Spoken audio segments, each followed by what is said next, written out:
Magandang umaga po ulit sa ating lahat. For our daily devotion, ang ating paksa ngayon ay pag-ibig. Itinuturo sa atin ng Biblia na ang pag-ibig ang pinakamahalagang kaloob sa lahat. At sa pamamagitan ng sakdal ng pag-ibig ng Diyos, natuto tayong magmahal sa kapwa. Naway, habang tayo'y nagmumuni-muni, maalala natin ang pag-ibig ng Diyos ay kailanman hindi nagkukulang.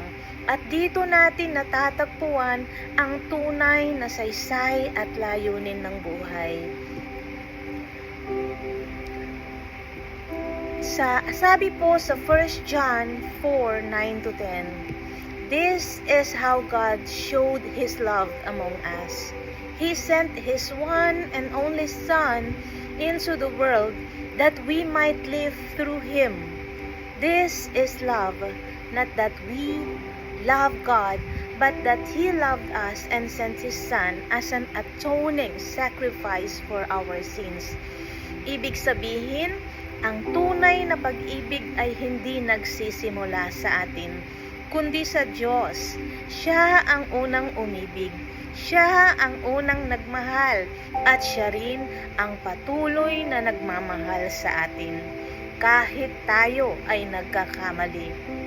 Mga kapatid, minsan mahirap paniwalaan na mahal tayo ng Diyos, lalo na kapag madami tayong pagkukulang o kasalanan. Pero tandaan natin, ang pag-ibig niya ay unconditional. Hindi ito nakabase sa performance natin, kundi sa kanyang character bilang nagmamahal na ama. Halimbawa po, isipin mo ang isang magulang at anak.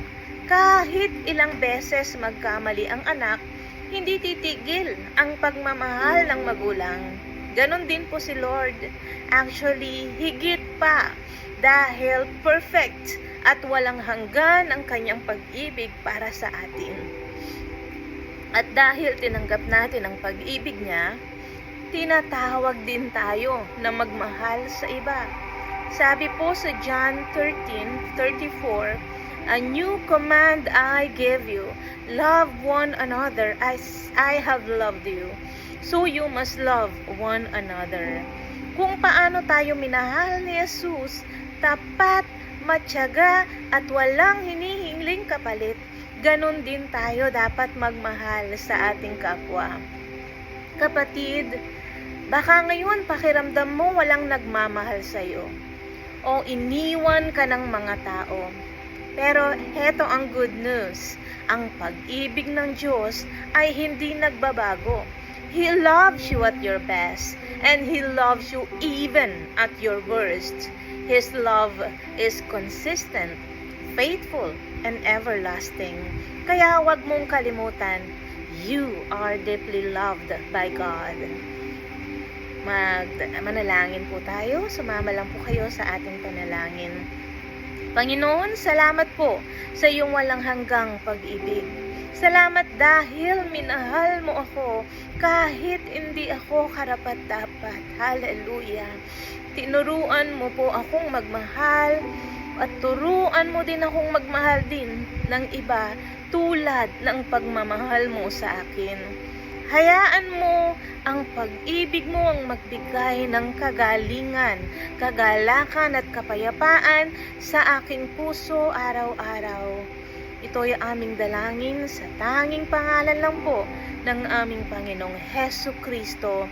Amen and amen. Maraming salamat po sa pagsama sa ating devotion tungkol sa pag-ibig.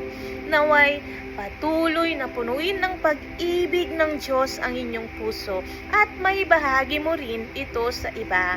Kita-kita po ulit tayo bukas sa susunod nating devotion. Huwag po kayong magsawa, dalangin po na patuloy lang po tayo. Ito po ay para sa ating spiritual at sa bawat aspeto din ng ating buhay. Pagpalain na po tayo ng Panginoon. Maraming salamat po. Paalam po. Bye-bye.